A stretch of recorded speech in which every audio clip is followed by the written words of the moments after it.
Bueno, muchísimas gracias por estar de regreso luego de ese necesario café. Imagino que todos y todas hemos disfrutado. También queremos agradecer a las personas que nos están acompañando a través de la virtualidad en la página de Facebook de la Secretaría de Gestión Pública, a quien les invitamos que sigan, por favor, visitando. Y continuando con nuestro programa, vamos a conocer una de las reformas más recientes en la región. Y para ello vamos a invitar al señor Maximiliano Fariña, secretario de Transformación del Estado y Función Pública del Ministerio de Desregularización y Transformación del Estado de Argentina, con la conferencia de regularización, elemento central de la competencia y el crecimiento. Muchísimas gracias, señor Maximiliano, y bienvenido.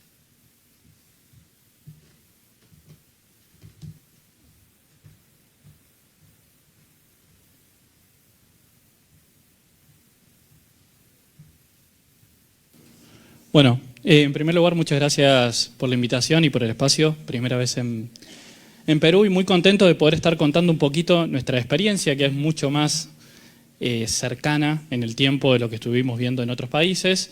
Nosotros, en este trabajo que comenzamos con la presidencia de Javier Milei, hace un año ya, le dimos tanta importancia a la parte regulatoria que decidimos crear un ministerio.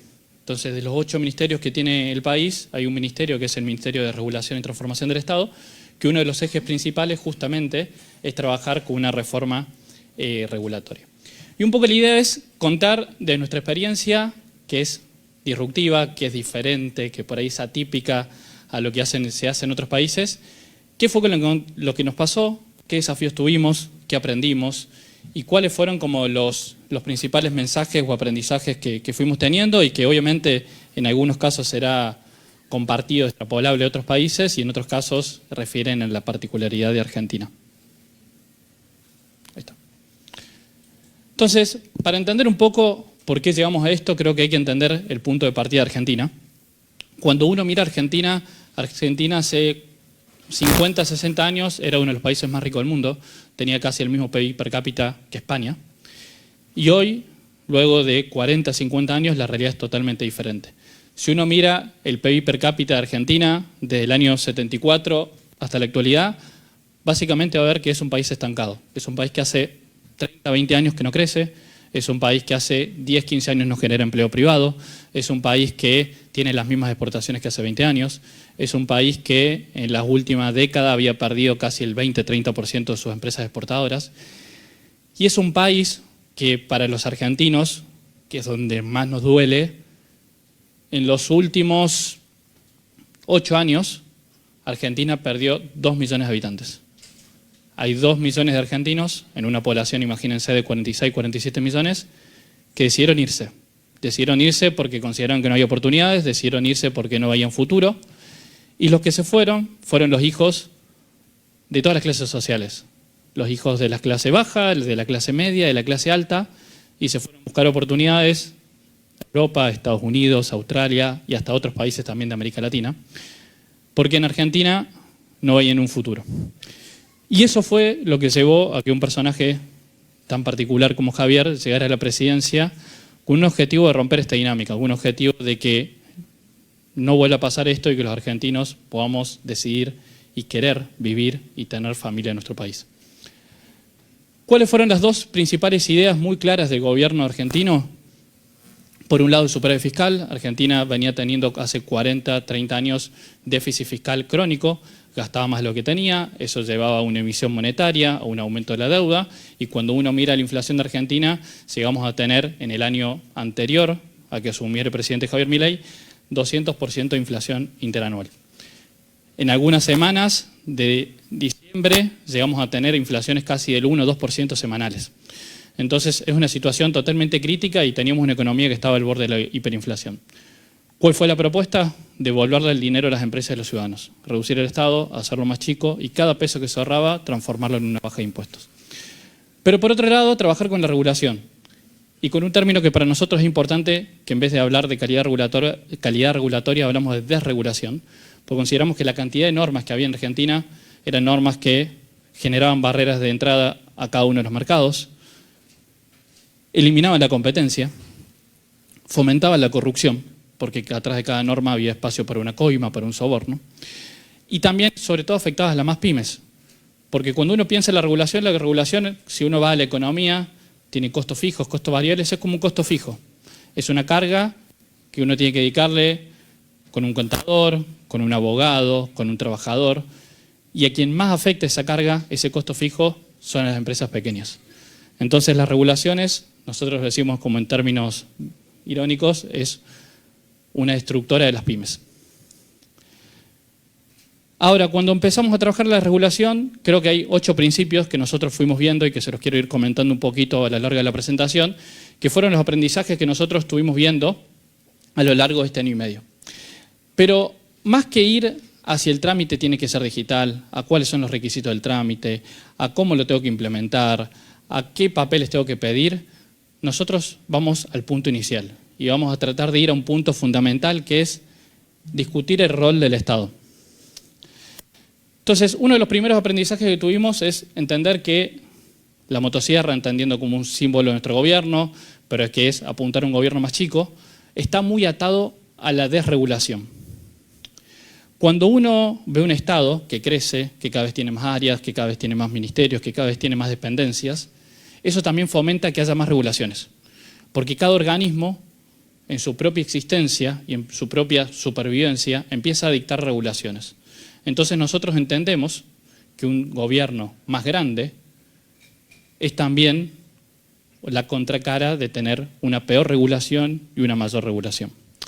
Entonces, desde el día número 1 lo que hicimos fue discutir qué es lo que tiene que hacer un gobierno nacional y qué es lo que no tiene que hacer un gobierno nacional. Y fuimos área por área, hablando con cada uno de los directores, preguntándole qué gente tenía, qué hacían, cuáles eran las tareas. Y a partir de eso definíamos si era algo que tenía que hacer el Estado Nacional o no lo tenía que hacer. A partir de ese trabajo, en un año reducimos casi 30 o 40% de los cargos jerárquicos, eliminamos más de 400 áreas dentro de todo el Estado Nacional. Y acá menciono un ejemplo que creo que es como muy ilustrativo de lo que nos pasaba. Por ejemplo, existía la Dirección Nacional de Agencias de Viajes, también existía la Dirección de Control de Agencias de Viajes, y también existía la Dirección de Registro de Agencias de Viajes. Entonces, cuando fuimos a discutir con la parte de turismo, dijimos, pará, no discutamos si el trámite tiene que ser más rápido, más lento, si tiene que ser digital o no. Es perder el tiempo. La primera discusión es, ¿por qué el Estado Nacional le tiene que pedir a una agencia de viaje que quiera ejercer una actividad lícita que se registre? La primera acción fue, eliminamos el registro, eliminamos la obligación. Las agencias de viajes se dejaron o pudieron empezar a comerciar libremente sin tener que estar habilitados o registrados por el Estado Nacional. Eliminamos las 3 áreas, se desvinculó el personal que estaba en esas áreas y la cantidad de agencias de viajes aumentó.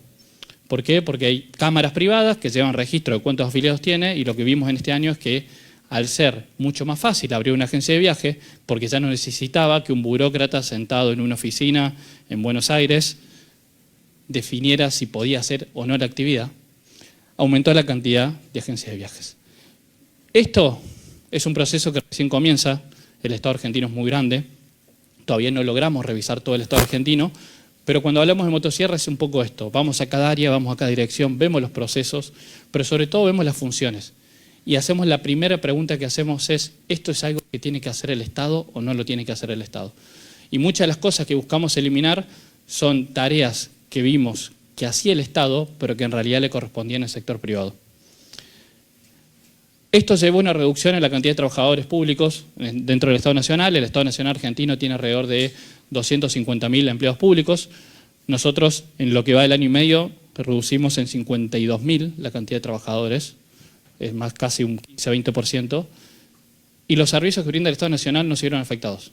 Logramos reducir casi un 20% de la dotación del Estado Nacional y los servicios no se vieron afectados. ¿Por qué? Porque atrás de eso había muchos lugares que hacían cosas que no eran necesarias, que simplemente les generaban un costo a la sociedad, y también nos encontramos con gran cantidad de organismos duplicados. Organismos que, por un lado, dentro de un ministerio estaba una tarea, ibas al Ministerio de Producción y estaba la misma tarea, ibas al Ministerio de Economía y estaba la misma tarea, y ibas a Jefatura de Gabinete y estaba la misma tarea. Y había 3 equipos haciendo lo mismo. Un ejemplo también para ilustrar estos elementos que se fueron eliminando, dentro del Estado Nacional de Argentina había algo que se llamaba CONAMI, que era una comisión para dar microcréditos. Había unas 30 o 40 personas y el objetivo, que puede parecer muy loable, era dar microcréditos a diferentes emprendedores. No sé si alguno trabaja en el sector bancario, los microcréditos es un sector muy complejo, hasta los propios bancos les cuesta hacerlo. Y cuando empezamos a ver la eficiencia de esa área, y uno miraba la cantidad de préstamos que había dado, de todo el presupuesto del organismo, el 99% iba a salarios y el 1% iba a la cartera de créditos, que cuando empezamos a preguntar no sabíamos a dónde habían terminado, quién los había recibido y si se habían devuelto. Ese fue el primer punto inicial de entender que no podíamos transformar un Estado si no veíamos junto a los procesos y a los trámites las funciones, la estructura y el funcionamiento del mismo Estado. El segundo, que para nosotros fue un elemento fundamental para hacer tantas reformas en poco tiempo, fue método y proceso. Y en este método y proceso hay una frase que nosotros decimos al principio de Marx, pero que no es Karl Marx, así que es otro Marx. Este no sé si lo conocen, tampoco es un actor comediante de Estados Unidos, tampoco es Marx, sino es Daniel. Daniel es un argentino, fue secretario de Finanzas del 2001. 2001, una época bastante compleja en Argentina, el ministro de Economía era Cavallo, que algunos lo habrán escuchado, situación bastante compleja en términos monetarios y de tipo de cambio. Y el ministro de nuestro ministerio, que es Federico Sturzenegger, era el secretario de Política Económica, tuvieron una reunión con Daniel y había una discusión entre dos posturas. Había un plan A y un plan B y al día siguiente había que definir cuál era el plan. Una discusión de 6 horas. Discusión y se toma la postura que el plan era el B. Se van todos a dormir, al día siguiente sale en el boletín oficial y estaba publicado la opción A. Entonces Federico le dice a Daniel, pará, ¿qué pasó? No, por ahí estaba demente, tuvo algún problema, pero no habíamos definido que el plan era el otro. Dice, sí, Federico, pero pasa que el día siguiente el asesor legal del ministerio tenía escrito el plan B, le llevó eso al ministro y firmó, el plan A, llevó ese al ministro y firmó el plan A. Así que lo que se publicó fue el plan A. Y un poco la conclusión que nosotros sacamos a partir de eso y que lo fuimos cada vez verificando más con el paso del tiempo, es que en realidad lo importante muchas veces en el Estado no es el más inteligente, no es el más sabio, sino es el que pone el papel sobre la mesa, el que marca la cancha y que pone el texto escrito. ¿Por qué? Porque imagínense un nuevo presidente que tiene que asumir, que tiene que hacer una gran cantidad de reformas y lo que necesita es cosas concretas. No le sirven diagnósticos, no le sirven bullet points, no le sirven PPTs, le sirven medidas. Entonces, en la vorágine del Estado, en la emergencia que vive constantemente América Latina, en donde los funcionarios muchas veces están más pensando en el día a día que en el largo plazo, el que pone el papel sobre la mesa manda. Porque uno acota la discusión a lo que quiere uno. Yo cuando me siento con el secretario de Transporte para hacer una regulación o para cambiar una normativa, le llevo escrito lo que quiero. Entonces la discusión se acota a lo que yo planifiqué y el margen de acción o el resultado termina siendo mucho más cercano a lo que nosotros queremos. Tomando este principio, 2 años antes de asumir el gobierno, yo, Federico, que es el ministro, y 4 estudiantes de abogacía, decidimos hacer algo que no pensábamos que iba a terminar en esto, que fue casi un ejercicio académico. Por pedido de Patricia Bullrich, que era una de las candidatas a presidenta argentina, empezamos a revisar toda la normativa legal de Argentina. Argentina tiene casi 1.800 leyes y nos pusimos a leer una por una. ¿Por qué? Porque nosotros teníamos un diagnóstico en donde casi el 30% de las leyes vigentes en Argentina son de gobiernos no democráticos. Entendíamos que la única forma de transformar la Argentina era cambiando su régimen legal. Porque atrás de ese régimen legal no solamente había barreras a la competencia, había barreras a la exportación. Por ejemplo, el Código Aerocomercial de Argentina, que es de la época de la dictadura, básicamente hacía imposible que una nueva aerolínea ingresara. ¿Por qué? Porque el objetivo de un gobierno de facto militar en su momento era controlar el espacio aéreo, no fomentar la actividad comercial.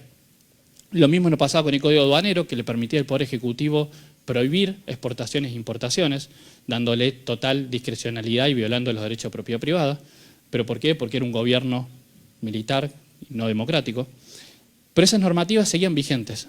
Y atrás de cada normativa lo que encontrábamos era un actor, un sindicato, un empresario, alguien que había encontrado bajo esa normativa una renta extraordinaria, una forma de conseguir poder. Y a partir de ese poder y a partir de ese dinero hacía el lobby necesario para que esa norma se mantuviera y el poder continuar con ese negocio. Entonces la única forma de romper el esquema y ese estancamiento de Argentina era romper el estatus legal de Argentina para que estos actores de bloqueo no tuvieran sus rentas extraordinarias para poder frenar la transformación. Iniciamos en mayo de 2022 con, vuelvo a lo mismo, método. Agarramos todas las leyes, las leíamos y las clasificábamos en verde si estaba ok, roja si estaba a derogar y amarilla si había que modificarla. Pero cuando había que modificarla, escribíamos la redacción de cada uno de los artículos que había que modificar y cómo tenían que ser. ¿Cómo lo hicimos? No aceptamos reuniones, porque obviamente no somos expertos en todos los temas, entonces teníamos que buscar, analizar 1.800 leyes, siendo 4 personas de todas las temáticas posibles, educación, transporte, energía, finanzas. Entonces obviamente uno buscaba especialistas. Esto era ad honorem, porque todavía era un experimento, si quieren, académico. No aceptábamos reuniones, entonces, no, te voy a contar los problemas, no. No aceptábamos papers, no. No aceptábamos presentaciones, no. No aceptábamos bullet. Mucha gente ahí se caía, perdíamos el 70-80% de los interesados en ayudarnos. Solo lo único que aceptábamos era, te envío algo que se llama Word, activar control de cambios, modificar cómo crees que tendría que ser la normativa y volveme eso. Y a partir de esa evolución, si era necesario, hacíamos una reunión y un intercambio formal para ver si había alguna duda. Eso nos permitió, en 1 año y medio, casi reescribir o tener un proyecto de casi las 1.800 leyes argentinas de cómo tendría que ser a nosotros la legislación ideal del país. ¿Con qué? Obviamente con principios ideológicos que nosotros teníamos, que era fomentar la competencia y fomentar la libertad. Eran los 2 principios rectores de nuestro proyecto. Había pocos que estuvieron dispuestos a hacerlo, pero los que estaban dispuestos a hacerlo realmente era muy valioso y el producto que obteníamos era muy bueno. Eso se transforma en estas 2 pilas. Estas pilas todavía las tenemos. El primer día antes que subiera Javier como presidente, con una valija, caímos a una reunión con él y se las pusimos al frente. Todo esto son todos los proyectos que nosotros proponíamos en el hogar de la legislación argentina. Es una pila que tiene casi, diré, unos 40 centímetros y todo esto, y están hoja por hoja, y es real, está artículo por artículo, todas las modificaciones que nosotros proponíamos hacer en cada una de las normas. Después les cuento en qué terminó eso. Pero hay algo que es súper relevante, indispensable, porque vuelve lo mismo, para hacer esto uno tiene que fijar un norte claro, una visión, porque no es muy difícil. Nuestra visión es la libertad y la propiedad privada. Entonces, lo que nosotros quisimos transmitir, y que creo que es también elemental, que es la hipótesis inicial para nosotros, que no tiene que haber una regulación. No tiene que haber una regulación. Es el funcionario, como yo voy a intervenir en la vida privada de la persona, la que me tiene que justificar por qué hay un interés público y por qué eso amerita que haya una regulación. Y no es el consumidor o el empresario el que tiene que convencer al burócrata o al político de que modifique esa normativa. Y hay un caso de Vanessa Lynch, que es un argentino que una vez me lo contó en una conferencia y me pareció muy interesante, que una vez se cruzó con un taxista y le preguntó quién es el dueño del taxi. Entonces el taxista quería sacar ahí el papel de compra-venta del auto y decirle que era el dueño. Y dice, no, para, te voy a hacer 3 preguntas. La primera pregunta fue, ¿quién decide el color del taxi? Y le dijo, el intendente. La segunda pregunta fue, ¿quién define la tarifa del taxi? Y fue el intendente. Y después, ¿quién define los horarios en los que pueden funcionar los taxis? Y fue el intendente. Entonces, esta persona dice, entonces el dueño del taxi no sos vos, es el intendente. Entonces, muchas veces la regulación lleva a esto, a que perdemos el control sobre nuestra propiedad y sobre nuestra capacidad de emprender, de negociar y de impulsar un negocio, porque las decisiones sobre una actividad económica que termina tomando el Estado en temas que no tienen un interés público.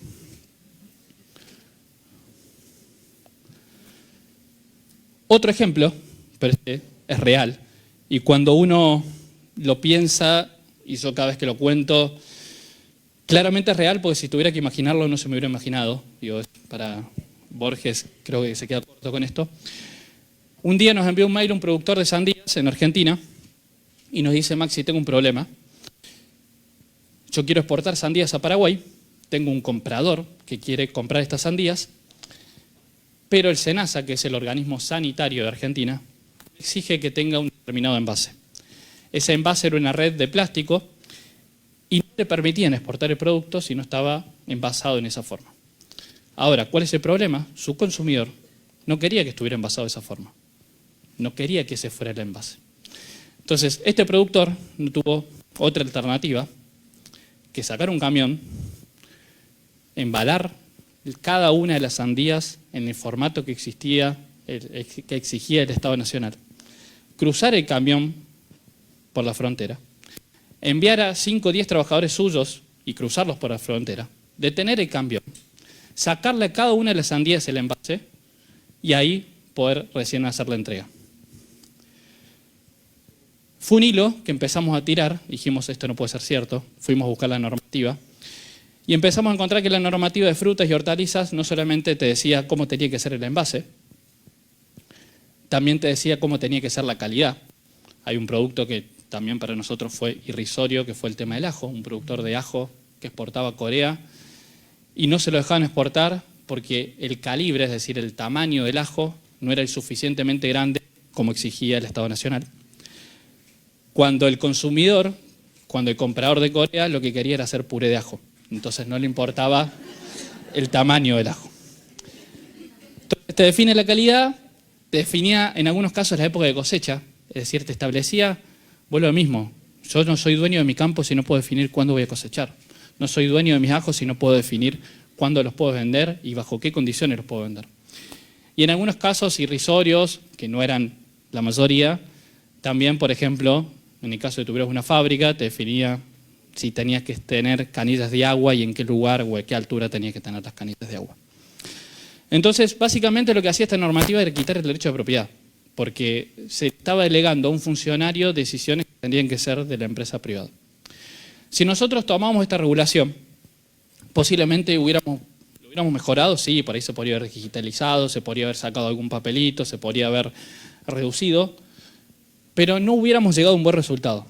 Entonces, hicimos un ejercicio que para nosotros fue muy sano, que es decir, no vamos a leer la normativa, vamos a hablar con las autoridades sanitarias, y la primera pregunta que le hicimos fue, ¿cuál es el rol del Estado en este segmento? Y la respuesta fue muy clara, garantizar la trazabilidad, porque si hay una peste, yo necesito saber que esa enfermedad no se contagie, necesito poder controlarla, entonces necesito garantizar la trazabilidad de las frutas y hortalizas. Entonces, a partir de esa definición, escribimos una nueva norma que simplemente lo único que exigía era la información necesaria para garantizar la trazabilidad de las frutas y las hortalizas. El resultado fue esto. Del lado izquierdo es la normativa antigua, somos creativos con los números, pesaba 2 kilos 200. Del lado derecho fue la nueva norma que tenía mucho menos y pesaba casi 100 gramos. Entonces, creo que parte también de la tarea que llevamos fue esto, de decir, bueno, definamos el rol del Estado y cuando vayamos a una normativa, primero hagámonos la pregunta de si tiene que existir, si no tiene que existir y por qué existe. Y que la carga de la prueba sea al revés, no yo teniendo que convencer al funcionario de por qué esta normativa genera un gran costo para la sociedad, sino el funcionario teniéndome que explicar por qué te está exigiendo eso el consumidor y el productor.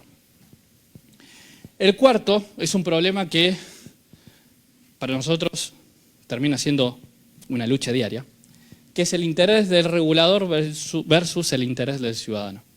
¿Y por qué? Porque los intereses son diferentes. Nosotros le llamamos efecto Baltimore.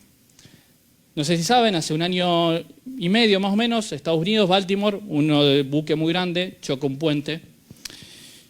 Y nosotros justo estábamos haciendo una reforma y una regulación en el sector marítimo. Y cuando hablábamos con prefectura y con la gente de seguridad, cada cambio que proponíamos nos decían, no, pero mirá Baltimore, no, pero mirá Baltimore, no, pero mirá Baltimore. Cuando en realidad cuando uno ve el motivo atrás de Baltimore, no hubo un problema de seguridad, fue una falla técnica del barco. Entonces, generalmente el funcionario regulador tiene un incentivo a sobreexigir, porque quiere cuidar su firma, quiere cuidar su patrimonio, no quiere tener problemas políticos, no quiere tener problemas mediáticos, no quiere tener problemas penales, no quiere tener problemas civiles, no quiere día de mañana tener un juicio, no quiere que si hay un problema los otros funcionarios le digan, no, mira, esto se generó por culpa tuya de que no controlaste. Entonces, pero ese interés es diferente al del ciudadano. Y muchas veces nuestra lucha diaria es tratar de convencer y entender que los reguladores no tienen que pensar en su interés personal, sino tienen que pensar en el interés general de la sociedad. Y que las regulaciones tienen que ser las mínimas e indispensables para poder lograr esto. Porque muchas veces se pone sobre la balanza el interés del funcionario, pero nadie mira, porque es más invisible, porque está dilucidado, porque está más atomizado, el costo que se le genera a cada una de las empresas y a cada uno de los consumidores. Entonces, obviamente avanzamos con nuestra reforma de la parte marítima. Había cosas irrisorias, por ejemplo, como si venía un chaleco salvavidas autorizado y certificado por un organismo internacional. No era válido en Argentina. Tenía que ir a prefectura, que es la Fuerza Naval, y ellos certificar que ese chaleco era válido. Obviamente, ¿cuál es el resultado? Los chalecos salvavidas valían el doble o triple que en cualquier país del mundo. Hicimos las reformas y lo que terminó pasando fue nada, no hubo ningún riesgo, no hubo ningún accidente, no hubo ningún problema. Así que el efecto Baltimore es un problema cotidiano. Esto lo puse así y creo que va a ser polémico, me gusta ser polémico, que no todo esquema de participación pública puede ser beneficioso. Muchas veces se habla de la participación pública, muchas veces se habla de la participación ciudadana, del feedback, que yo creo que es necesario, es importante, pero también hay que poner la problemática de los actores de poder. ¿Y por qué digo esto? Porque muchas veces las normas generan, como decimos siempre, barreras de entrada, costos normativos, menor competencia, pero hay alguien que se beneficia generalmente con una norma. Atrás de cada norma hay alguien que se beneficia. Generalmente ese actor que se beneficia tiene una capacidad de lobby y un interés muy fuerte y está dispuesto a usar todos sus recursos para defender esa norma. Entonces, si yo tengo un esquema de participación ciudadana donde el perjudicado es el consumidor, que está atomizado, que está en todo el país, que no sabe ni cómo presentarse a un esquema de participación ciudadana, que no tiene tiempo, que tiene sus problemas personales, su voz nunca llega. Pero si al frente tengo una empresa que a través de esa normativa está ganando cientos de millones de dólares, va a hacer todos los comentarios y todo el lobby posible para que la norma no se cambie. Entonces, cuando uno habla de participación ciudadana es necesaria, sí, pero hay que tener en cuenta que la participación no a veces es simétrica, que muchas veces los que participan son porque tienen una capacidad diferente a otros actores que también están afectados pero no participan en este esquema. Y muchas veces el principal perjudicado es el consumidor, porque está atomizado, porque no está coordinado y porque es difícil que participe. Y doy dos ejemplos para ilustrar esto. Uno fue Internet satelital. En Argentina el Internet satelital estaba prohibido. Estaba totalmente prohibido. Obviamente, ¿quién piensan que defendía esa normativa? Las empresas de telecomunicaciones de Internet por fibra óptica. Cuando llegamos al gobierno, Javier Milei lo primero que hizo, agarró ese papelito, lo rompió en 8 pedacitos y eliminó la prohibición. En un año que llegamos de gobierno, ya hay, la primera empresa que se presentó fue Starlink a la semana, ya hay otros operadores, pero hay más de 250.000 argentinos que usan Starlink y tienen internet satelital. Y en un país con la extensión de Argentina, donde la fibra óptica no llega a todos lados y donde el sector productivo lo necesita, es súper importante. Y el único impedimento para que esos 250.000 argentinos accedieran a internet era un papelito. Mientras, en otras épocas, Argentina gastó en una empresa pública que se llama ARSAT 7.000 millones de dólares para tratar de llevar fibra óptica a todo el país. ¿Qué alcance tuvo eso? Casi nulo. pero rompiendo un papelito con costo cero, se logró que 250.000 argentinos tuvieran acceso a Internet. Ahora, si yo hacía un proceso de participación, posiblemente las voces que iban a llegar iban a ser las de las telefónicas y no la de cada uno de los argentinos que estaban desperdigados por las diferentes provincias de nuestro país. El segundo caso fue maquinaria agrícola. En Argentina pasa algo muy particular, que es, estaba prohibido importar determinados bienes de capital de forma usada. En un país que necesita capital, en un país que es caro el crédito, en un país que el sector agroindustrial es súper importante, por ejemplo, algunas cosechadoras, algunas sembradoras, algunas líneas de producción, elevadores, directamente estaba prohibido. Si yo tenía una empresa italiana que me ofrecía una línea segura, en buenas condiciones y la quería traer en mi país, estaba prohibido. Nosotros eliminamos esa prohibición. Ahora, ¿quién era el beneficiario? Bueno, las empresas locales que producían ese tipo de producto y que al no tener competencia, algunas de estas maquinarias valían el doble o el triple en dólares que en el resto del mundo. Entonces, cuando eliminamos la normativa, en solo 9 meses tenemos a más de 1.000 empresas que importaron bienes de capital usado. La mayoría pymes, que no tenía capacidad antes de acceder a este tipo de bienes. Pero ¿qué fue lo que nos pasó? La semana pasada casi el Congreso intenta derogar el decreto. ¿Por qué? Porque las empresas que habían sido o que se veían beneficiadas por esta prohibición fueron al Congreso, hablaron con cada uno de estos diputados, los trataron de convencer, sacaron notas en los medios. Pero los que nunca habían escuchado eran estos 1.000 productores y estas 1.000 empresas pymes. Entonces ayer también, para equiparar un poco esta visión y tratando de poner la balanza en equilibrio, fuimos contactando a los diferentes productores que les fueran contando su historia a cada una de las personas. Y el tercer caso, que lo comento rápido, pero es muy irrisorio, en Argentina está prohibido la venta digital de medicamentos, está prohibido el delivery de medicamentos, y nosotros hicimos una modificación para permitir esto, porque tenemos más de 3 millones de personas que viven a más de 10 kilómetros de una farmacia, tenemos más de 2 millones de personas que viven a más de 25 kilómetros de una farmacia y tenemos más de 200.000 personas que viven a más de 100 kilómetros de una farmacia. ¿Qué fue lo que pasó cuando hicimos? Nos inició un juicio. ¿Quiénes? Los farmacéuticos. La justicia le otorgó una cautelar y hoy tenemos prohibido, o en cierto punto frenado, el acceso a la salud, porque para nosotros esto es una política de salud, de que la gente pueda, si tiene una emergencia, puede ir a un delivery para traer un medicamento o pueda consumir un medicamento y comprar un medicamento de venta libre en un lugar que no sea una farmacia. ¿Quiénes son los defensores? Los que se beneficiaban con estas prohibiciones, que eran algunos laboratorios y algunas farmacias. ¿Y quién era el perjudicado silencioso que nadie escucha? El consumidor. Entonces, ¿es necesaria la participación ciudadana? Sí, pero es importante tener en cuenta quiénes están de cada lado y por qué están defendiendo cada uno de los intereses. Nosotros 2 elementos que nos son muy útiles son, por un lado, Reportar la Burocracia, que es una página web que está disponible para cualquier ciudadano. Cualquier ciudadano ahí puede denunciar una normativa, decir cuál es el problema que se le genera, y a partir de eso nosotros se le asignamos a 2 chicos de nuestro equipo, un abogado y un economista, lo analizan y tratan de armar una propuesta. También les abrimos nuestros mails. Cada vez que vamos a un medio, a la radio, a la tele, damos mi mail personal y el mail personal del ministro y nosotros vemos los casos a casos. El caso de la sandía fue un productor que nos escribió nuestro mail personal y eso de estar cercano a la gente muchas veces es muy útil para encontrar normativas que están muy ocultas. Y después métricas. Cuando un producto vale el doble, el triple que en otro país, claramente hay un problema de competencia y normativa. Y esto es algo que estamos comenzando a experimentar, pero que me parece importante dejarlo para romper un poco algunos esquemas, que si uno se pone a pensar, la normativa es un monopolio. Porque si yo tengo que tener una habilitación para abrir un negocio, al único que se la puedo pedir es el municipio, el intendente. Entonces soy rehén de ese intendente, soy rehén de ese municipio. No tengo competencia. Entonces, si ese intendente me quiere cobrar un monto muy alto por esa habilitación, la quiere hacer de forma muy lenta, no tengo alternativa.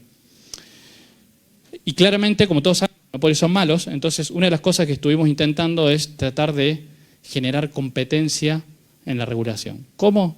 Teniendo algo que puede ser polémico para algunos sectores, y por eso lo estamos haciendo de forma parcial, es creando mercados regulados y mercados desregulados legales. El primer ejemplo fue el warrant, que es un sistema para garantizar o para poder pedir un crédito, un productor puede garantizar ese crédito con ganado, con granos, con diferentes bienes.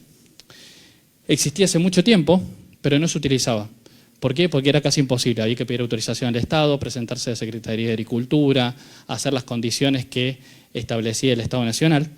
Y lo que hicimos fue no solamente modernizar eso, sino también decir, bueno, y si querés hacer un warrant de forma desregulada, sin pasar por ningún control estatal, lo podés hacer. Lo único que tenés que poner es que no sos una empresa dentro del sector regulado. Tenés que informarlo. Y después será el ciudadano el que decide si quiere usar la empresa que está certificada o garantizada por el Estado, o si al frente tiene un vecino que lo conoce hace 50 años, que es compañero de toda la vida y quiere hacer un convenio, un trato, sin que esa empresa haya pasado por ese proceso. ¿Cuál fue el resultado? La cantidad y el uso del warrant aumentó casi en 200-300%. Y también, que para nosotros fue súper importante, surgieron alternativas que no se nos hubieran ocurrido nunca. Porque la regulación mata la innovación, te limita. Cuando das libertad, ocurren nuevas alternativas que uno no hubiera pensado. Entonces, dentro del mercado desregulado surgieron nuevas modalidades de warrant que nosotros nunca se nos hubiera imaginado y que terminaron siendo muy exitosas. Esto no es algo loco que solo lo hace Argentina, sino otros países del mundo tienen algunos esquemas similares. Un caso es Viena, en el sector crediticio, crearon un mercado regulado y un mercado desregulado, en donde las empresas chiquitas pueden emitir obligaciones negociables casi sin requisitos y se les da el acceso de crédito. Y uno decide en qué segmento quiere comprar una obligación negociable, si quiere comprar una empresa grande o si quiere comprar una obligación negociable de una empresa que tiene menos controles pero es más chiquita.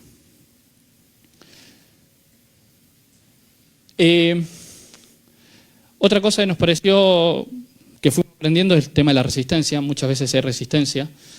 Esa resistencia nos viene desde adentro de la burocracia, entendiendo que cada norma puede ser un espacio de corrupción, es un espacio de poder, porque cuando uno tiene el poder de habilitar a alguien, es un espacio de poder, y porque atrás de eso también es un lugar de empleados. Entonces, cuando yo tengo un organismo que ese trámite es el sustento de esos trabajadores, obviamente esos trabajadores se van a resistir a ese cambio, porque implicaría que se queden sin sus tareas y sus funciones.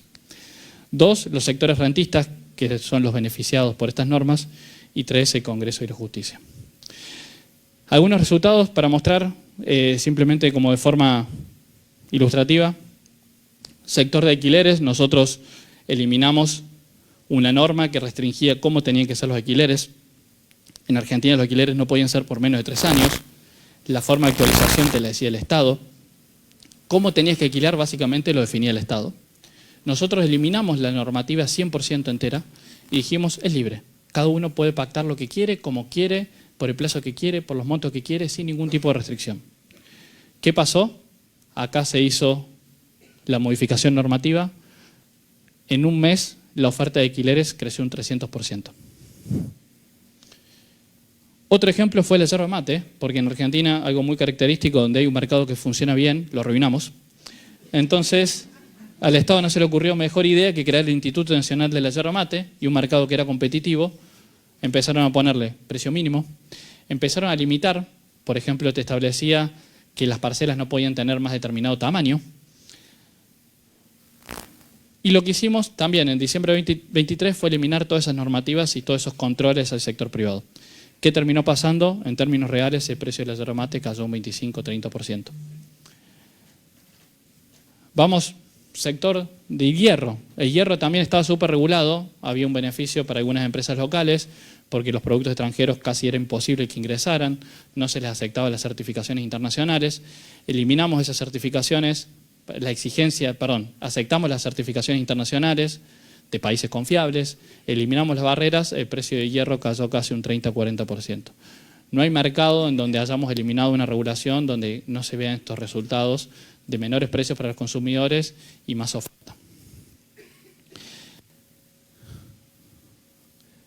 Todo este proceso nos permitió, que es donde estamos ahora, esta es la cantidad de normas derogadas, modificadas que llevamos.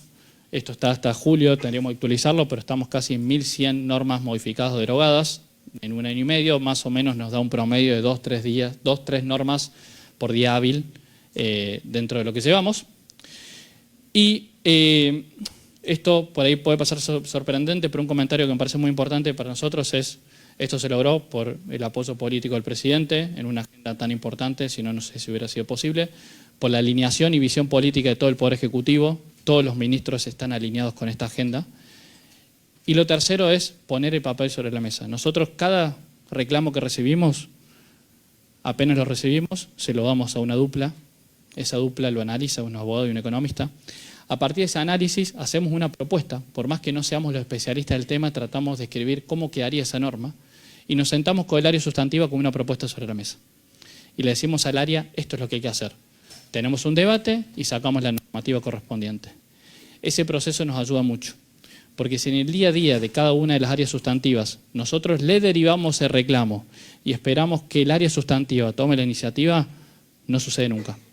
Muchas veces porque no hay voluntad, muchas veces porque hay intereses, pero muchas veces porque la gestión de cada área y de cada ministerio se lleva a la agenda. Lo urgente tapa lo importante. Entonces el ministro de Salud, cuando vamos a hablar de regular el sector de medicamentos, capaz que tiene un problema con los salarios, tiene un problema con los hospitales, el secretario de Transporte tiene un problema con los paros.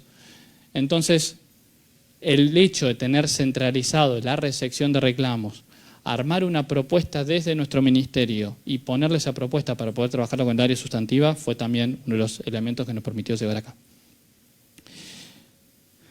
El futuro, si bien hicimos mucho, y todas esas pilas que vieron de normas, el 20% hemos podido implementar, nos falta mucho para hacer. ¿Cómo? Mediante la ley base, que fue una ley muy importante el año pasado para el país, el DNU 70, que es un decreto de necesidad y urgencia.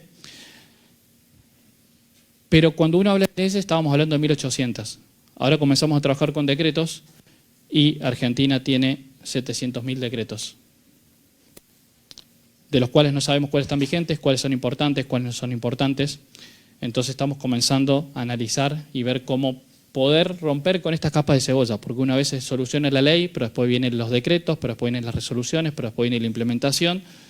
Entonces, algo que es muy relevante es ver cómo uno va rompiendo esas capas de cebolla y llega a la implementación real. Y por último, el futuro, que a propósito lo dejé así. Porque nosotros, en esta misma lógica, creo que no hay que regular. Mucho se habla de inteligencia artificial, mucho se habla de criptomonedas, mucho se habla de un montón de temas, y cuando uno quiere regular algo desconocido, lo arruina. Y nuestra visión es justamente lo contrario. No sabemos qué va a pasar en el futuro, no sabemos con qué lo vamos a enfrentar, y hay que innovar, hay que probar. Y digo ideas que por ahí pueden parecer descabelladas, y cuando me junto y me pongo al frente de los abogados, me miran con una cara no muy feliz. Pero digo, muchas veces en muchos organismos la traducción es un tema complejo y le exigen que esté escrito, firmado por un traductor, certificado, en papel, que lo haga el traductor habilitado. Cuando hoy, con inteligencia artificial, con ChatGPT, uno puede traducir cosas con una calidad hasta veces capaz mejor que un traductor en segundo y de forma gratuita. Entonces, ¿cómo incorporamos eso para reducir los costos?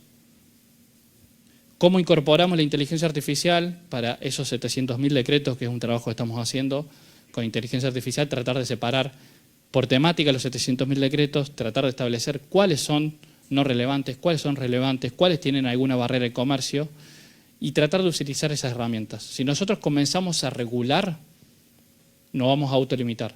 Si nosotros empezamos a probar sin miedo a tener el error, porque seguramente acá mostré los éxitos, pero errores tuvimos un montón y somos los primeros en admitirlos y somos el primero en volver atrás. Posiblemente tengamos mejores resultados y mucho más rápidos. Muchas gracias.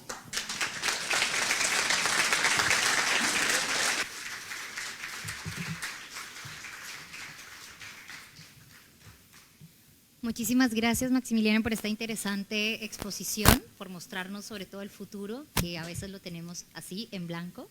Y para continuar y cerrar esta ronda de conferencias, quiero invitar a nuestro experto alemán, al señor Carlos Jansen, quien nos presentará la conferencia Calidad Regulatoria en el Ejecutivo y Legislativos, aprendizajes desde Alemania. Señor Carlos, el escenario es suyo.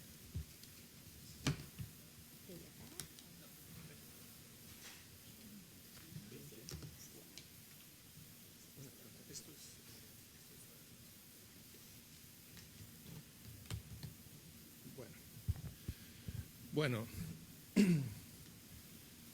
primero muchas felicidades al colega de la Argentina por ese trabajo verdaderamente loable de desregular un estado que estaba totalmente anquilosado. Es inspirador y seguramente algo absolutamente necesario para la Argentina. Muy buenos días para todos y todas aquí. Este día para mí no es un día cualquiera, es un momento que representa el cumplimiento de un sueño que estaba largamente esperado, reunir a todos los encargados, ¿esto cómo funciona, perdón?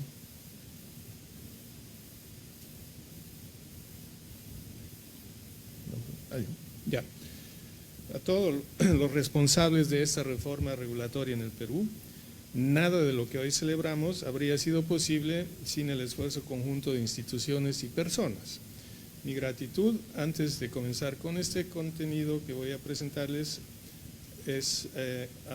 va a las gestiones anteriores de la Secretaría de Gestión Pública. Aquí tenemos a Sara Arobes, que ha sido un pilar fundamental en todo este proceso.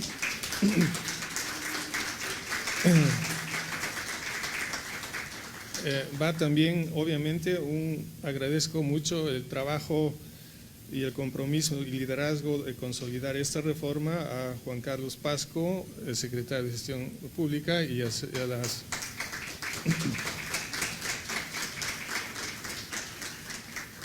a Elizabeth Vitón, subsecretaria de la Subsecretaría de Simplificación y Análisis Regulatorio, que estuvo desde un inicio junto conmigo el 2017 en esta reforma, donde cuando se hablaba de calidad regulatoria había alguien que preguntaba cómo se come eso, ¿no?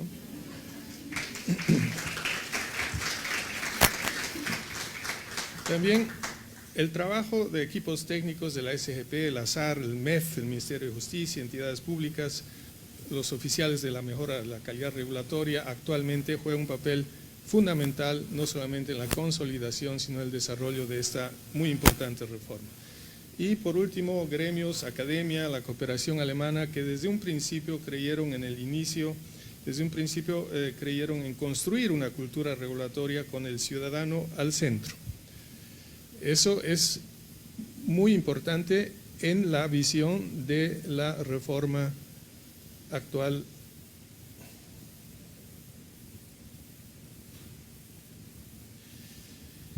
Este camino ha sido espinoso desde el 2017 hasta la fecha y ha sido empinado con avances y retrocesos y muchas veces con desinterés político. Y esa es la primera gran lección que quiero dejar acá. Sin apoyo político continuo al más alto nivel, ninguna reforma de la envergadura que se tiene aquí, como la reforma regulatoria, sería posible. Entonces hoy podemos decir con claridad que esta es una de las reformas más importantes que el Perú ha emprendido en la última década. No porque resuelva todo de inmediato, sino porque abre la puerta a una nueva relación entre Estado y ciudadanía. De un Estado pesado y distante a uno confiable, ágil y moderno. Este encuentro, por lo tanto, no solo es un hito institucional, sino es la prueba de que lo que parecía utopía el 2016-2017 ya está en marcha. Y con esa convicción les digo, esta reforma merece y necesita continuidad. Si la sostenemos en el tiempo, el Perú dará un salto histórico hacia un Estado verdaderamente al servicio de sus ciudadanos. Déjenme soñar, yo creo que eso es muy bueno.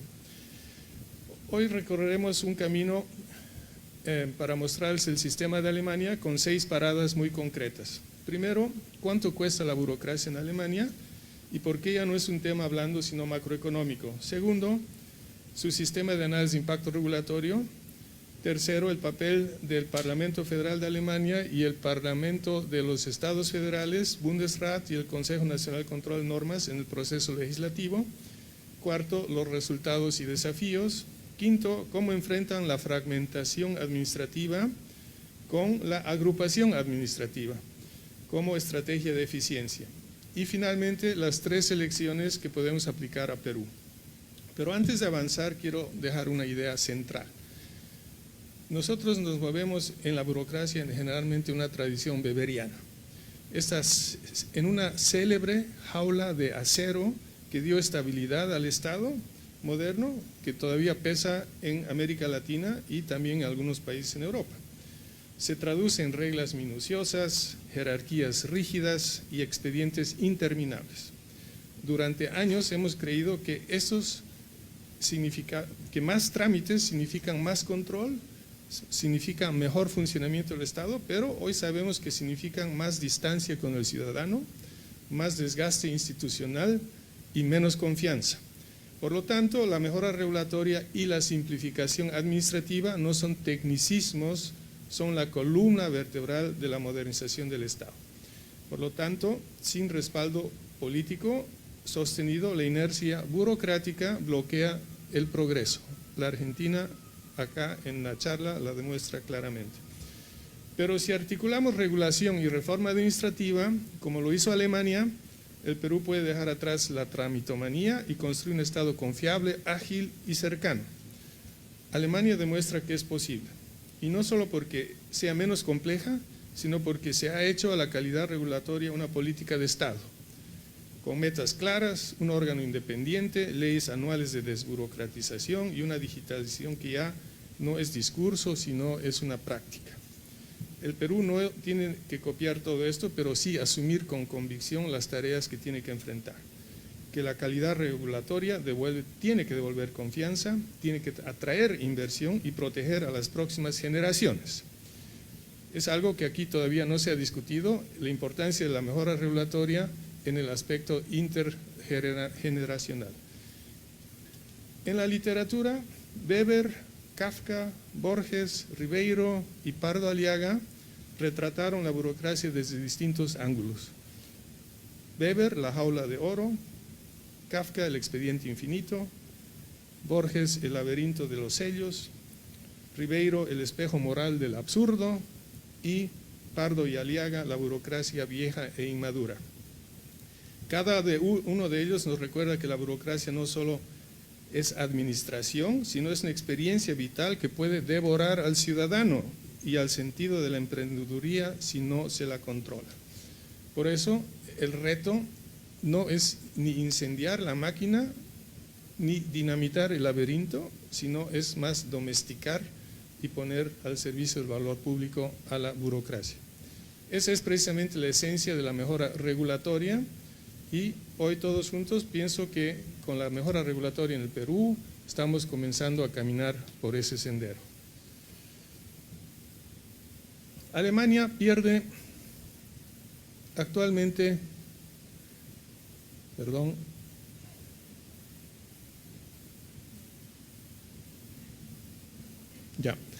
Alemania pierde cada año alrededor de 146.000 millones de euros en productividad por sobrecarga burocrática, que es el 3,4% del Producto Interno Bruto.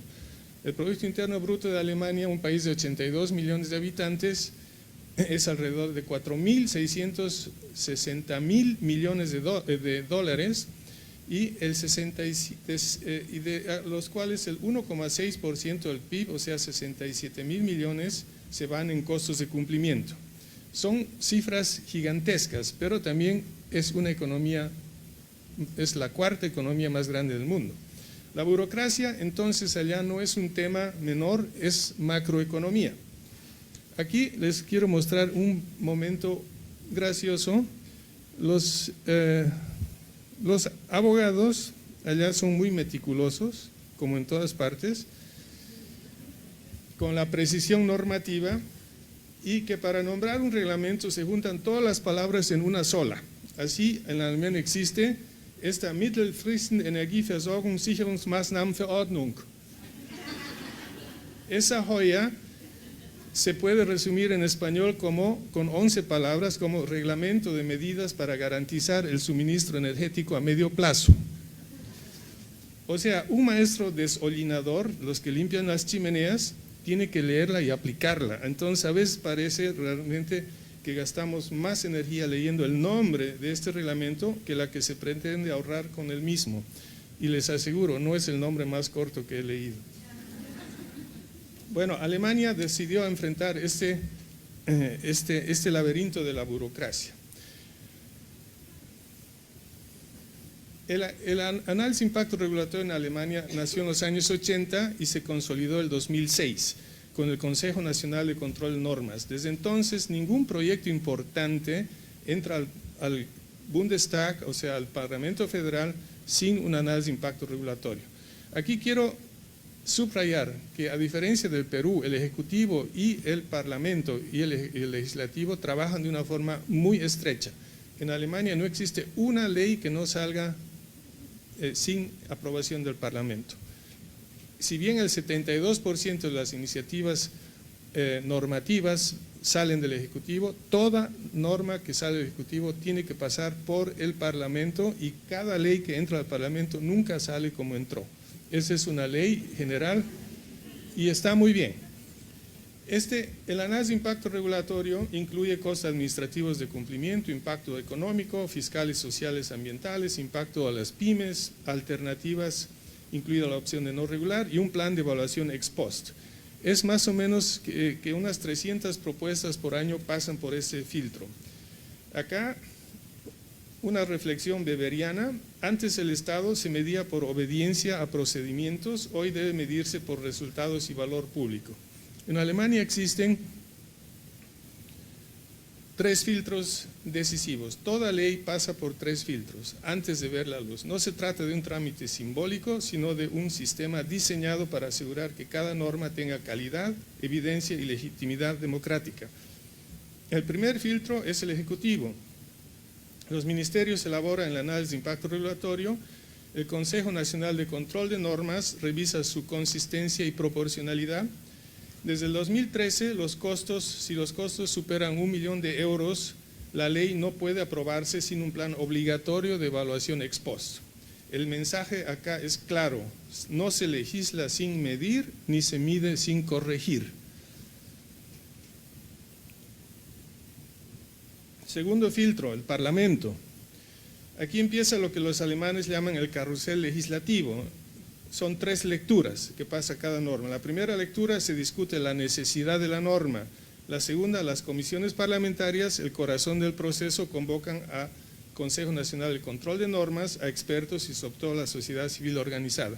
Para mí es un sueño que algún día al Perú el Congreso llame a la comisión multisectorial o a una entidad futura para que entre en el proceso de discusión de las normas. Eso sería un avance central en esto. La tercera lectura, el texto final, se vota en el Pleno. Un ejemplo concreto: la Ley de Alivio a la Burocracia del 2024. El Consejo Nacional de Control de Normas calculó alivios de 1.000 millones de euros anuales, los cuales el Parlamento tuvo que adecuar. Entonces, esto significa que tras su dictamen, la Comisión de Justicia amplió la eliminación. Era el caso del Hotel Reporting Duty, en el cual se asegura una transición clara a las municipalidades y una aplicación general a todos los visitantes, que no era necesario más que tendrían que reportarse en cada hotel. Este es una forma de control de calidad legislativa. Pero hay un sello distintivo en Alemania, y acá sí, disculpen, acá sí, yo discrepo un poco con el colega argentino, porque en Alemania es distinto, y es la participación ciudadana. A través del comité de peticiones, por ejemplo, en el Parlamento alemán, cualquier ciudadano puede presentar una petición. Si logra unas 50.000 firmas, el Parlamento está obligado a debatirla públicamente. Alemania no solo tiene más de 600.000 asociaciones, sino también 6 millones de sindicalizados agrupados en el ente matriz del sindicato, y tiene obviamente gremios empresariales, asociaciones de empresarios y las asociaciones sectoriales que juegan un papel fundamental en el desarrollo de cada regulación. Todos ellos participan en el diálogo regulatorio, enviando observaciones al Consejo Nacional de Control de Normas, a los ministerios, para su ajuste. Muchas de esas observaciones inspiran ajustes normativos y chequeos de aplicación práctica, reales. Así, la regulación no se cocina entre tecnócratas y políticos, sino en un diálogo permanente con la sociedad. El ciudadano no solo protesta, sino incide. Y eso es muy importante, y cuando su voz modifica un texto de ley, la confianza institucional obviamente que crece. El tercer filtro es el ex post, la verificación de resultados. El Parlamento puede exigir evaluaciones posteriores. El 2023 se realizaron 35 evaluaciones ex post y el 2024 28. Desde el 2013 se han acumulado más de 260 evaluaciones y el 45% de los casos, las observaciones técnicas del Consejo Nacional de Control de Normas generaron cambios sustantivos. En síntesis, el sistema alemán no confía ciegamente en la norma, la somete, la prueba, la corrige y la mide. Y ese es su mayor antídoto contra el exceso burocrático. El funcionario que solo obedece reglas, como diría Weber, ya no basta. Hoy se exige evidencia, participación y resultados. Ese es un mensaje importante para el Perú, que las leyes acá en el Perú no solo se escriban, sino que se prueben, se escuchen y se mejoren. ¿Quién hace qué en el Parlamento alemán? En este sistema. El sistema alemán de mejora regulatoria funciona como un baile afinado en varias pistas. Tenemos al Consejo Nacional de Control de Normas, a las comisiones parlamentarias donde se afina el texto normativo y se escuchan a ciudadanos en audiencias públicas. Hay un Consejo Parlamentario de Sostenibilidad, es algo interesante porque aquí se introduce en las regulaciones la mirada intergeneracional que tiene que ser coherente con la Agenda 2030. El Pleno del Parlamento Federal integra la evidencia y la política en 3 lecturas. El Parlamento de los Estados Federales garantiza la viabilidad territorial si hay conflicto entre la Comisión de Conciliación para superarlos. Y obviamente, y por último, el presidente federal es el último filtro que solo firma una norma si el proceso fue completamente constitucional. Alemania cuenta entonces con 5 instancias sucesivas de control. En el Perú, en cambio, muchas leyes se aprueban en una sola sesión sin dictamen técnico y lo más común, exonerando la segunda votación. La distancia entre ambos sistemas no solo es institucional, sino es abismal.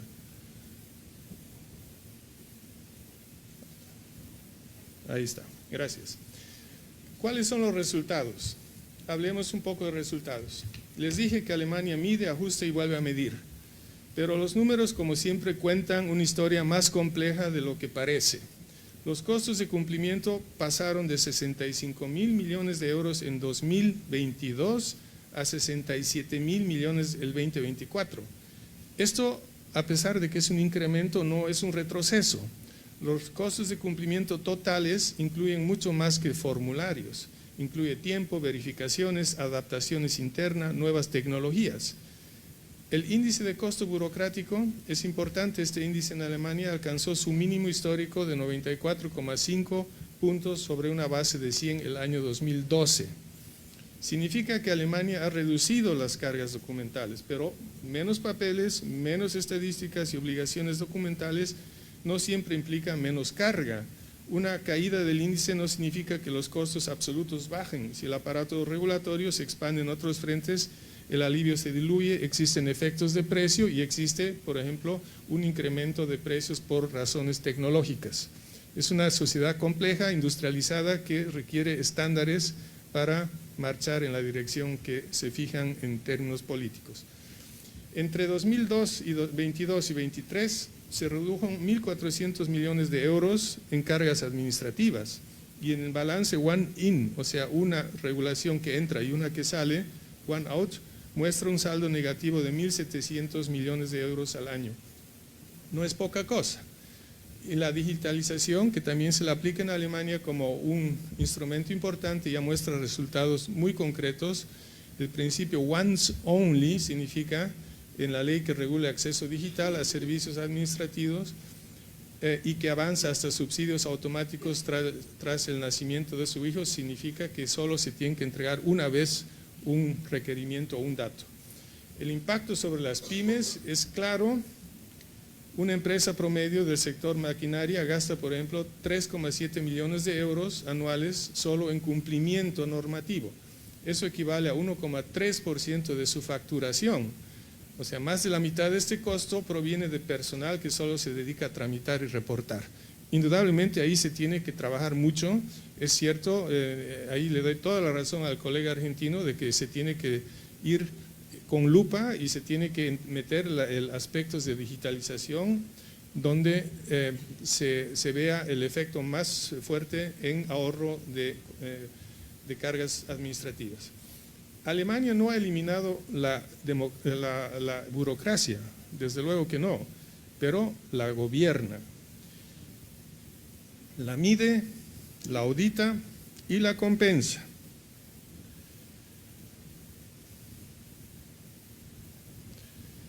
Su meta de reducir la burocracia en 25% junto con mecanismos como one in y two out, o sea, eso es, quieren ir por el camino de Canadá, que actualmente ya lo hacen, introducir una ley y sacar dos, y los chequeos de aplicación práctica demuestran que la disciplina de medir vale más que cualquier discurso.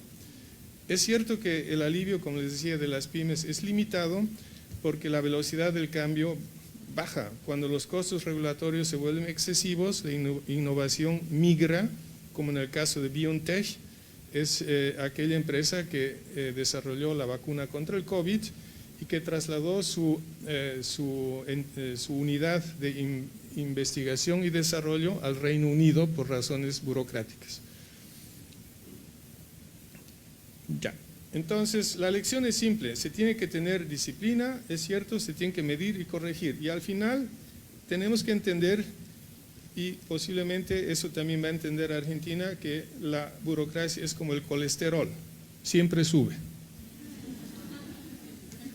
Pero Alemania mide, la compensa y la mantiene bajo control. Es decir, en Perú, acá tendría que hacer lo mismo y no medir, no solo aquí en el Perú, sino donde sea, es como navegar a ciegas. Esa es la diferencia entre padecer la burocracia y gobernarla con inteligencia.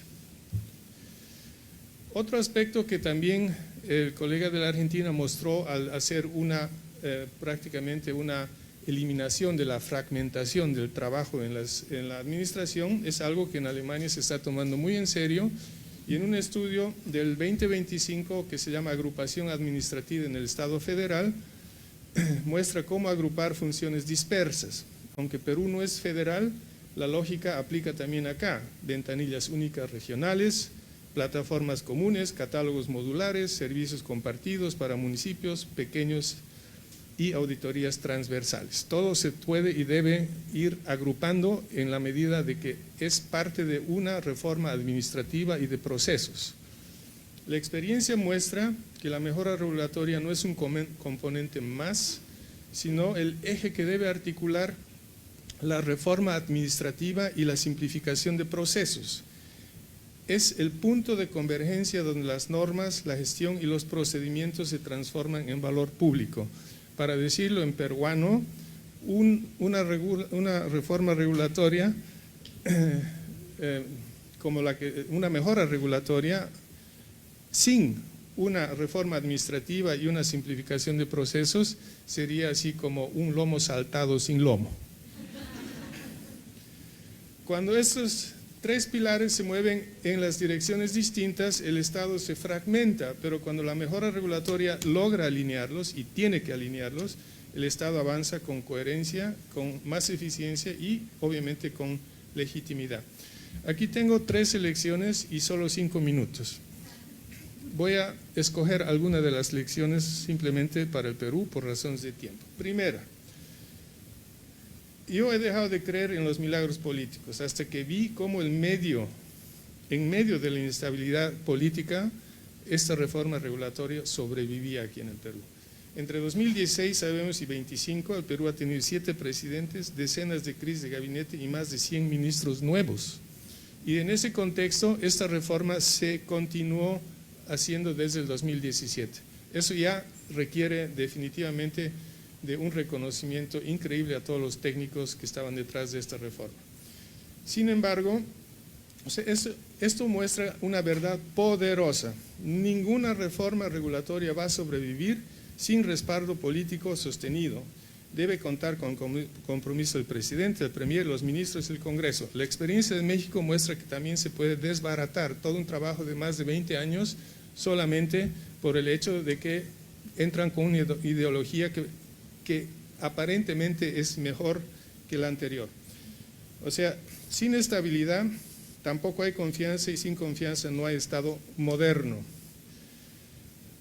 El análisis de impacto regulatorio es obligatorio en el Perú, pero tiene que ser más eficaz. Debe evitar convertirse en un trámite vacío, en un fenómeno burocrático. Debe tener estándares claros, monitoreo real y transparencia. Esto ya se discutió el día de ayer también. Se tiene que introducir criterios de proporcionalidad. Toda norma requiere el mismo nivel de análisis, no requiere todo el mismo nivel de análisis. Aplicar criterios de proporcionalidad evita el exceso, analizar con profundidad solo cuando el impacto así lo amerite. La simplificación tiene que ser ágil, útil y clara. Formularios comprensibles y evidencia suficiente evitan el cansancio institucional. Simplificar no es relajar el control del Estado, sino es fortalecer su capacidad para decidir mejor. Yo pienso que acá en el Perú tiene que introducirse un órgano independiente, como el Consejo Nacional de Control de Normas. No tiene que ser mañana, pero a mediano plazo sería algo loable. Tiene que ser un consejo o un órgano autónomo, técnico y con recursos suficientes de personal y financieros para manejar toda esta reforma regulatoria que tiene que ser integrada e introducida a nivel nacional, hasta el nivel municipal. Y esa es una tarea gigantesca teniendo en cuenta las 1.890 municipalidades que existen acá y todas con una diferencia enorme en grados de capacidades y de recursos. Luego, tiene que haber metas y un balance regulatorio.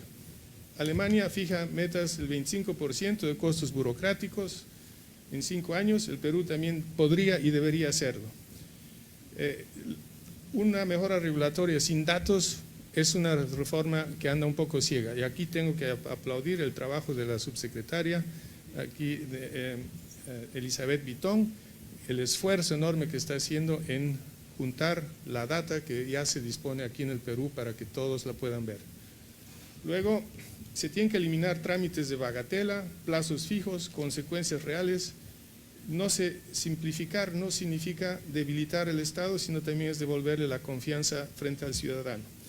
Sería muy bueno introducir un índice nacional de costos burocráticos y también medir la burocracia sentida. Eso es lo que habló ayer la colega de México, ¿no? Que el aspecto psicológico, el costo psicológico es también esencial en todo este aspecto. El trato al ciudadano es el trato del Estado al ciudadano y eso no puede ignorarse. La digitalización tiene que avanzar, es cierto, y otro aspecto importante es la innovación regulatoria, sandboxes regulatorios. Hoy día, gracias por la excelente ponencia, la experiencia de Colombia muestra de que es un instrumento muy útil y aplicado de forma gradual, inteligente, puede ayudar mucho a este proceso. Y por último, la participación ciudadana y empresarial es absolutamente importante. Alemania lo demuestra, sin sector privado ni sociedad civil no existe una reforma regulatoria sostenible. La reforma regulatoria debe construirse en diálogo, no en soledad técnica, debe introducirse también a nivel subnacional. Las empresas, gremios y asociaciones deben ser observadores y actores centrales en la mejora regulatoria y la digitalización del Estado. Su participación, desde mi punto de vista, no es opcional, es el motor de la confianza y la base de la competitividad futura. Me voy al final.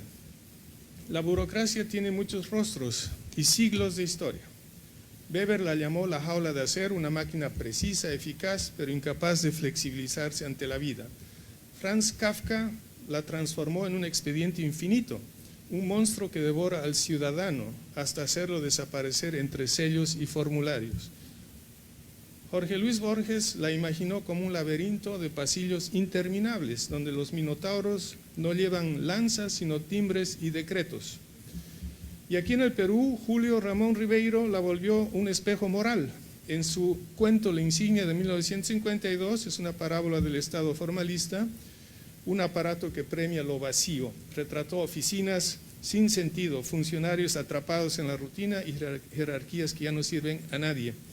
Su tío de La Insignia asciende sin comprender qué hace, símbolo de un poder formal, vacío, un espejo del absurdo social. Pero antes de él, Felipe Pardo Aliaga nos dejó en 1840 la metáfora más aguda del Estado peruano. Yo me permito utilizarla de forma libre. Un viaje, en su obra Un viaje, su niño Goyito, que a los 52 años sigue siendo llamado niño, es la encarnación perfecta de nuestra burocracia. Vieja pero inmadura, cansada pero convencida que no envejece. Ese niño Goyito somos todos. Cuando el Estado envejece sin reformarse, cuando seguimos tramitando lo mismo, con las mismas carpetas, los mismos sellos y la misma resignación. Así Weber nos legó la disciplina, Kafka la advertencia, Borges la metáfora, Ribeiro el espejo interior, el absurdo y la alienación de la burocracia. Y Pardo Aliaga el retrato del Estado inmóvil y anquilosado. Todos ellos nos advierten. El trámite sin sentido se convierte en arbitrariedad, la norma sin propósito en abuso. El Estado sin reforma termina mirándose al espejo viejo, cansado pero creyéndose joven. Nuestro reto no es abolir la máquina ni quemar los archivos, sino domesticarlos estratégicamente, ponerlos al servicio de la libertad y de la confianza ciudadana. Aquí me apoyo a Kant, un filósofo que yo admiro mucho. Él dijo, la libertad solo es posible si está ordenada por leyes justas y claras. El día que logremos eso, la burocracia dejará de ser una pesadilla literaria, se convertirá en lo que siempre debió ser, un instrumento al servicio de la ciudadanía, un puente hacia la libertad ordenada, un pilar de la democracia aplicada. Y por último, en 4 pisos y 1000 esperanzas, también de Ribeiro. Ribeiro desnuda el ruido cotidiano de la burocracia. Familias que cargan muebles y papeles, certificados que se extravían, colas que no terminan, esperas que se vuelven destino. Allí el progreso no tropieza con la pobreza, sino con el papel sellado. Con esa rutina administrativa que convierte la esperanza en trámite y la vida en formulario.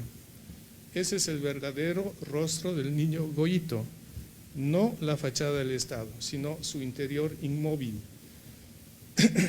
La fila eterna, el sello extraviado, el expediente que envejece sin justicia ni propósito.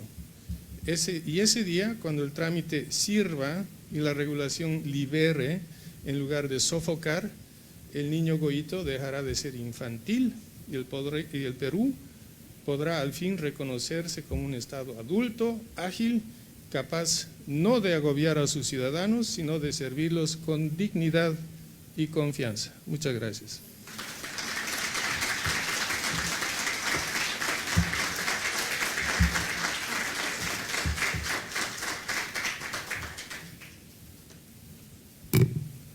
Muchísimas gracias, señor Carlos. Qué gran cierre y qué gran cierre para esta jornada que ha sido súper interesante.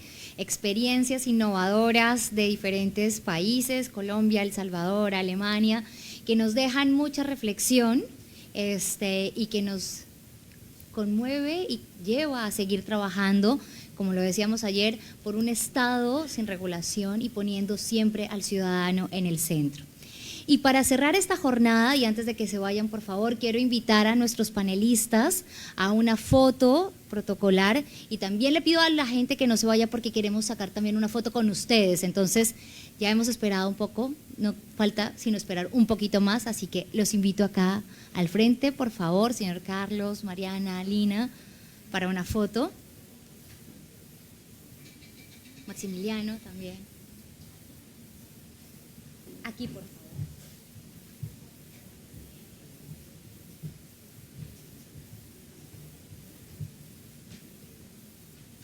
Si nos pegamos un poquito más acá.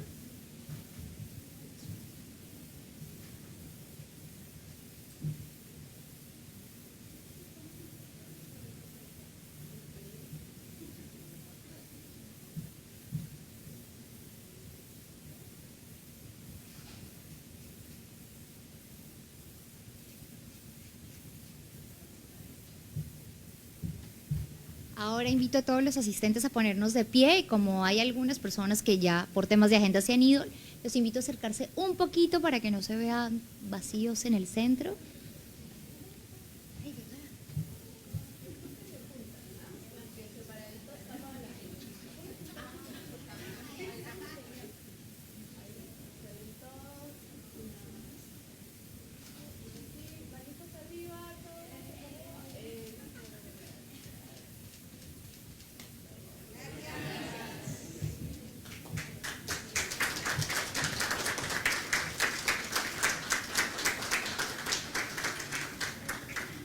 Bueno, muchísimas gracias nuevamente y las esperamos el día de mañana para nuestra última jornada